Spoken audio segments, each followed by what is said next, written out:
You are being watched. Right now, at this very moment, an invisible web of cameras, algorithms, and data collectors are quietly observing your every move. But here's the shocking truth. This surveillance doesn't just track your behavior, it shapes it. What if everything you do, everything you say, even what you think you want, is being subtly influenced by forces beyond your control? Today, we're diving into the hidden world of surveillance, a world that not only monitors us but molds the way we live, work, and even think. We'll explore how the constant gaze of Big Brother impacts our mental health, why the promise of safety might be nothing more than an illusion, and how the algorithms watching us could actually be manipulating us. If you're ready to uncover the terrifying implications of this new reality, hit that like button and subscribe, because what we're about to reveal might change the way you see the world forever. The psychological cost of constant surveillance. Imagine living every moment knowing that someone, or something, is always watching. This isn't just a scene from a dystopian movie, it's the reality millions of people face every day. The idea of being constantly monitored impacts our behavior in ways we might not even realize. Studies have shown that the simple act of knowing you are being watched can change how you speak, how you act, and even how you think. This phenomenon is known as the panopticon effect. Named after an 18th century prison design where inmates were watched without knowing exactly when, it led them to self-regulate their behavior at all times. Today, we are living in a digital panopticon, one constructed of surveillance cameras, social media platforms, and data analytics that track our every click. Think about it. How often do you hesitate to type something into a search engine because you wonder who might be watching?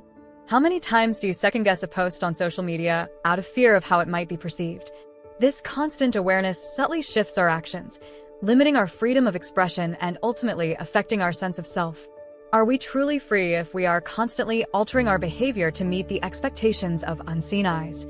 The psychological cost of constant surveillance is that we are no longer just ourselves. We are an edited, curated version of what we think is acceptable to those watching. But who are these watchers and what do they want? The myth of safety. Are we actually more secure? Surveillance is often sold to us as a tool for safety. We are told that cameras reduce crime, that monitoring prevents terrorism, and that data collection keeps us secure. But let's pause and ask, does surveillance truly make us safer?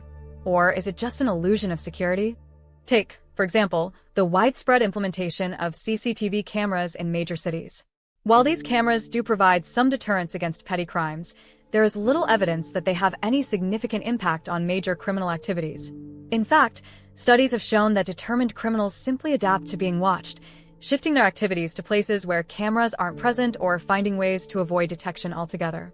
Even more troubling is how the promise of safety can be used to justify almost anything.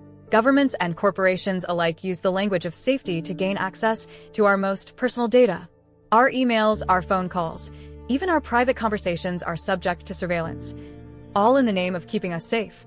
But what if the real danger isn't what they're protecting us from, but the very fact that they have such access to our lives? The illusion of safety provided by surveillance distracts us from asking the bigger question: who benefits from this arrangement?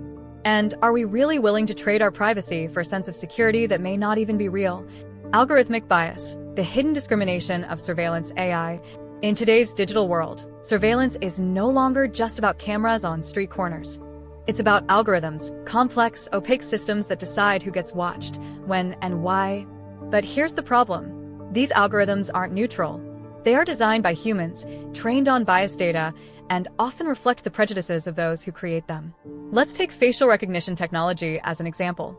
On the surface, it seems like an impartial way to identify individuals. But studies have shown that facial recognition AI is far less accurate when identifying people of color, women, and other marginalized groups. This bias means that certain populations are disproportionately targeted by surveillance, subjected to greater scrutiny, and in some cases, wrongly accused of crimes they didn't commit. Think about what this means for our society. We've entrusted machines to watch us, yet these machines are inherently flawed. They make mistakes, and those mistakes have real consequences: lost jobs, wrongful arrests, shattered lives. The bias in surveillance AI isn't just a technical flaw, it's a reflection of systemic inequalities that are now being enforced by technology. The mystery here is not just how these biases are built into algorithms, but why they continue to be used despite their flaws. Who benefits from a system that watches some more closely than others? And how do we hold accountable a technology that many don't fully understand? Surveillance through history. the never-ending quest for control. Surveillance may feel like a modern problem, but it's as old as civilization itself. From the watchtowers of ancient empires to the secret police of totalitarian regimes, those in power have always sought ways to keep an eye on their people.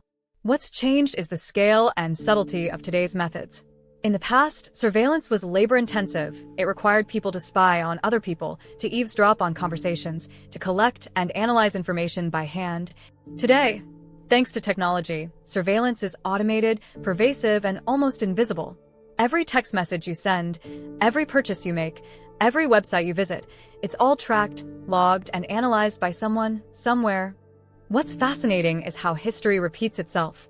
The same arguments used by emperors and kings to justify their surveillance, that it was necessary for public order, that it kept the realm safe, are still used today. But just like in the past, surveillance is ultimately about control. The difference now is that the tools are far more sophisticated, and the watchers are not just governments but corporations and even ordinary individuals.